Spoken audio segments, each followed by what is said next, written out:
All right, so tell me about your life in high school. Well, I was not the A listers. I was the B lister. So So you weren't in the most popular in crowd. You were no, you were sort of second tier. that's right, The definitely.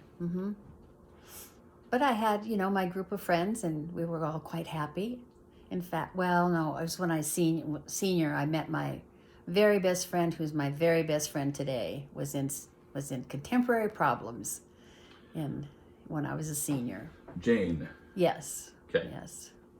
But other than that, it was a group of people that we would. Oh, I suppose I should say that I I threw away my years going steady with the same boy since I was in the ninth grade. I think I met him the summer of the eighth grade.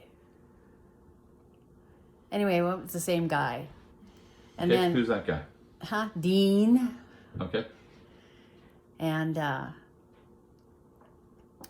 Was he the same age, older? no, he was 2 years ahead of me. Okay. So that was, a straw in my bonnet or a feather in my cap, Right, I because guess. you're in eighth grade and like this high school sophomore's hitting on you. Yeah, The, yes. And then he graduated and he went into the Navy, and so he's gone. But I, true blue, never went to any of our high school dances oh no. or any of that kind of stuff. So you didn't get to go to prom or homecoming or anything because No. your man was Yes. in the Navy. Yes. And but that did not last beyond his stint in the Navy. He found another, and I had to go on to college, and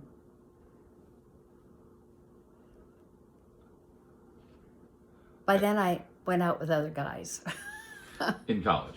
in college. Yeah. Okay. Um, But high school, I liked it just as much as I liked elementary school. I don't know. I love education. Call me crazy, but did you do any extracurricular activities in school? I was a big cheese in the newspaper. Oh, you wrote for the student newspaper? Yes. Do you And remember what kind of things you wrote about? Oh no, just ordinary stuff around. I was supposed to. They asked me from the local Des Moines paper to write a little blurb every once in a while about things at school. I think I only did it once, because there was nothing exciting happening. It's just ordinary high school stuff. It was pretty tame in those days. The worst thing that you could say about someone is they smoked. That was because that was just a no-no. And then we did have two of the most popular kids in school get pregnant and have to get married, and that was quite a big but I wouldn't put that in the paper. No. So you went to UW. Was it hard to get into UW back then? Nope. Piece of cake.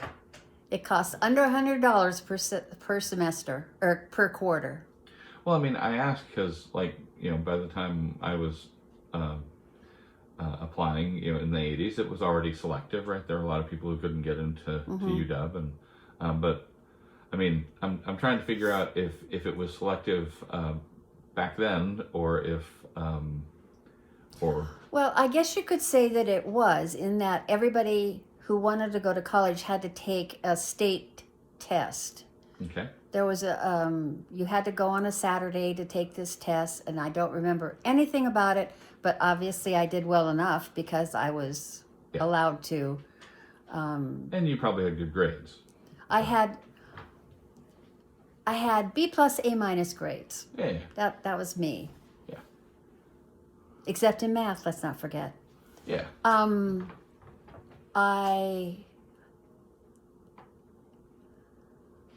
It was a real shock to go to college. How so? I don't know. I was on probation at the end of my first quarter. Uh-oh.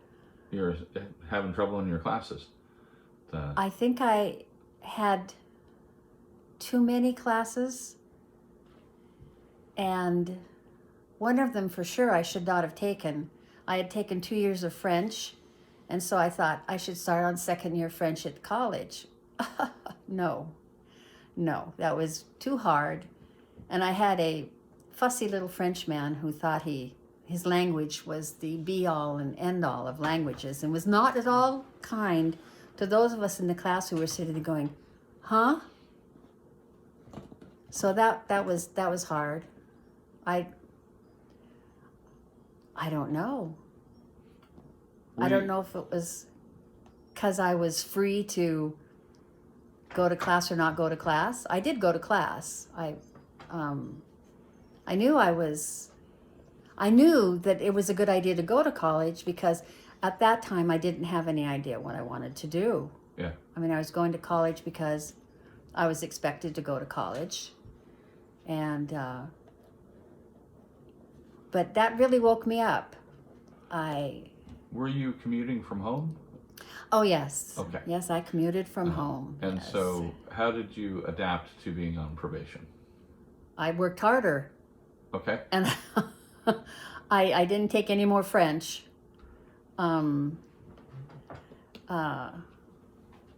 I took mostly English classes, and I did okay in those classes, but I did work harder, and I got to take swimming. In those days, you either had to pass a swimming test or you had to take swimming at the University of Washington. They didn't want any of their students to ever drown, I guess. Had you been a swimmer before? No. But I got an A in swimming because I worked hard and I did good. All right. So you said that you weren't sure what you were going to do with your life. Did you achieve any clarity in your time at UW? How did you decide on? Did you declare a major? I don't think I had declared a major then, because but all I took were, like I said, English classes, because I figured I'd be an English teacher. I figured I was going to be a teacher. Right, because by now your mom's a teacher. Oh yeah, she'd been a teacher for years and was in counseling by the time I went to the University of Washington. So there was just that expectation in the air that that's what I was going to do. I never really talked about it and said, oh, I have this burning desire to be a teacher.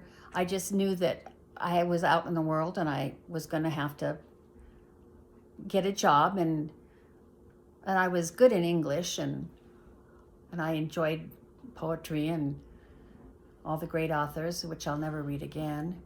And by the time I finished all my classes in English, because you couldn't just read it to enjoy it. You had to read it for a reason. And yeah, you had to analyze it. You had to analyze it, and theme and I had style. a very juvenile attitude towards reading, that it's just something to do to enjoy, not to necessarily notice certain themes or whatever. Yeah. That's me. So, since you didn't declare a major, it sounds like your college education is going to get interrupted somehow. Oh, well, yes, because like I said, when my Navy boy went off to his world and his life, I did date other people, and I met this guy, not at college, and... How'd you meet him? Well, my sisters and I went down to buy an anniversary gift for them in August, and it was a nice day and sunny, and I was one of the few girls at my high school that had a car, and I still was using that car to go to the university. And I'm driving home, and my car wasn't working, and I pulled off the road. The three of us were there, and in those days, no cell phone. And where we were, there were no businesses. We were in between sort of areas of occupation by either houses or businesses. So I we sat there for a while, and pretty soon this guy and his friend, they stopped and asked what was wrong, and I said, "Oh, I think the gas filter is gone out in my car again. It had happened recently in my car." And he said, "Well, are you sure you sure that's what it is?" And I said, "Oh yes, I'm sure it is." So he hit with his small car. He pushed my big heavy 50 DeSoto up this very, very long hill, which because at the top of the hill, his family owned a row of beautiful apartments, and they lived across the way from there, and he had a big garage there because his father built houses.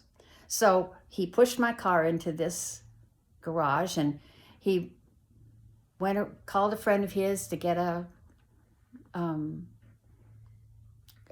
gas filter for my car, which he did, and he put it in, and well, my car wouldn't start even then because I was out of gas. That's it. I was just out of gas. Did they not have fuel gauges back then? Yes, but I guess I didn't pay attention to that. I see. Maybe it wasn't working. I really don't know why I wouldn't realize I was out of gas. Now first, I want to observe that cars were made of sterner stuff back then, because I think in most cars today you would not use your bumper to push another car up a hill. Yeah, I know. And both cars come out of it relatively intact. Well, he did lose one gear in his transmission. Oh dear. Yes. Yeah, he. Who is this guy? Well, his name is Bob, and he was good at fixing cars. He was good at building because his father made him work with him because he dropped out of school. And so he'd been working with his dad for a couple of years on construction sites. And so his dad has a construction company. They're building like apartment complexes? He did do that. All the apartments that he owned, they were built by him. And the houses, he built whatever he felt like building. He was very successful as a builder. Not particularly successful as a human being, but he was a good builder. And so that was my father-in-law eventually. Yeah, so getting back to the to your car issue. So then, having gone through the work of replacing the gas filter, he then fetches you some gasoline, and you're on your way. And off I go. Yes. But he asked after me, and so I. He asked after you. What do you mean? He wanted to know where I lived and what was my name and all that sort of thing. I see. And I told him. Didn't think much of it, Then what happened? Well, he came down to my house one weekend, and we were looking, on the weekend, what we were doing was cleaning stalls and, things like that at the barn. And so I looked just lovely. I was wearing my barn coat. It's, grubby old thing, and pair of boots and hair pulled back. And he said, "Well, would you like to go for a ride?" And I said, "Sure." And so we went to meet his family. Wait, you went to meet his family dressed like that? Yeah, but he didn't tell me that's what we were doing. So we pull up to this lakefront area where they're out water skiing and their boat, and there's the mother and father and sister, and I don't know how many of his brothers. There were 5 of them. I think at least 3 of his brothers. Anyway, I was so embarrassed. That was embarrassing. Mm. Anyway,